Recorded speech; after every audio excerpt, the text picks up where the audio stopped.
Sobrang saya nga ng bagong kasal na sina Rhea Ataide at Sanjo Marudo nang makita ang wedding reception venue ng kanilang kasal.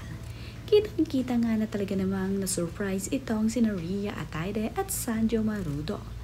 Nandito na kasi ang kanilang mga bisita na kanilang matatalik na kaanak at kaibigan.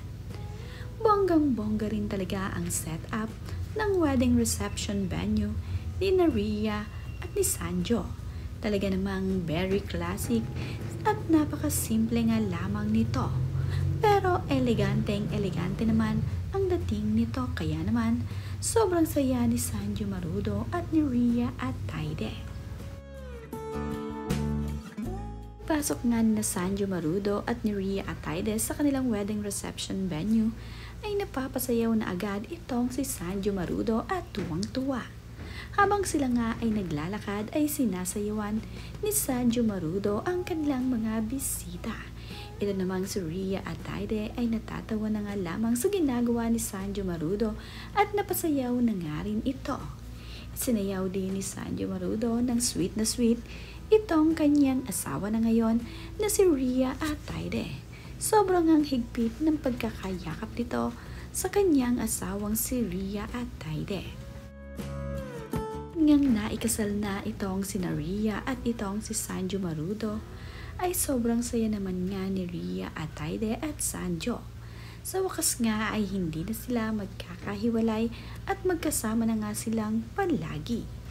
Kitang-kita naman nga na habang nagsasalita itong si Sanjo Marudo ay tila nga ba naluluha itong si Rhea. Sa video ngang ito ay makikita na sobrang saya ni Rhea at Sanjo. Habang sila nga ay kinukuhanan ng video ay talaga namang napakasaya ng mag-asawa.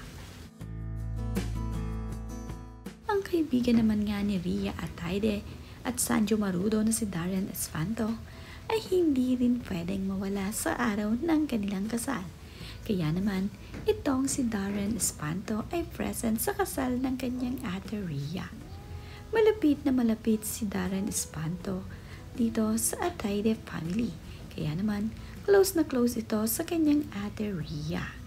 Ito naman din si Catherine Bernardo ay present sa kasal ni Rhea at ng kanyang kaibigan na si Sanjo. BFF nga itong si Rhea Ataide at itong si Catherine Bernardo. Nagkantahan naman nga itong si Jospa Garcia, Daniel Padilla matapos nga ang wedding reception activity. Sila nga ay nag-happy na. Marudo family naman ay masayang i-welcome itong si Rhea Ataide sa kanilang pamilya. Nagkaroon nga din sila ng mga picture dito sa naging kasal nila ng kanyang kapatid na si Sanjo. Makikita nga na sweet din itong si Rhea Ataide sa kapatid ni Sanjo Marudo. Talaga namang masaya na ang mga ito ngayong naikasal na itong si Sanjo at Rhea. Nga ang pamilya ni Sanjo Marudo na ngayon ay magiging pamilya na rin ni Rhea Ataide. Napakasaya nga na lumalaki na ang pamilya ng Ataide family at ang pamilya ni Sanjo Marudo. Ang isa nga dito sa batang nasa larawan ay ang pamangkin ni Sanjo Marudo na malapit na rin ngayon kay Rhea Ataide.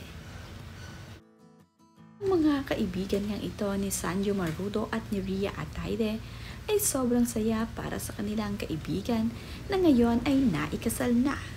Nandirito rin ang mga kaibigan ni Sylvia Sanchez at hindi rin pwedeng mawala sa espesyal na araw ng kasal ng kanilang anak. Kagaya nga ni Bayani Agbayani, Smokey Manaloto, Yula Valdez ay hindi pwedeng mawala dito sa wedding ni Rhea. Napakasaya nga ng tropa peeps ni Sanjo Marudo ngayong after wedding. Magkakaroon nga sila ng party sa kanilang kasal.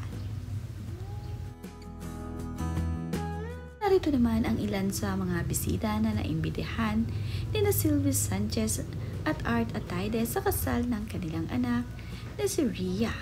Makikita nga dito na talaga namang tanging malalapit na kaibigan at kapamilya lamang ng mga Silvius Sanchez family at ng Atayde family ang naririto. Kasama nga ang pamilya ni Sanjo Marudo ay masaya nilang isinelebrate ang kasal ni Rhea at Aijo. Narito naman nga ang mga iba pang larawan sa kasal ni Rhea at Sanjo.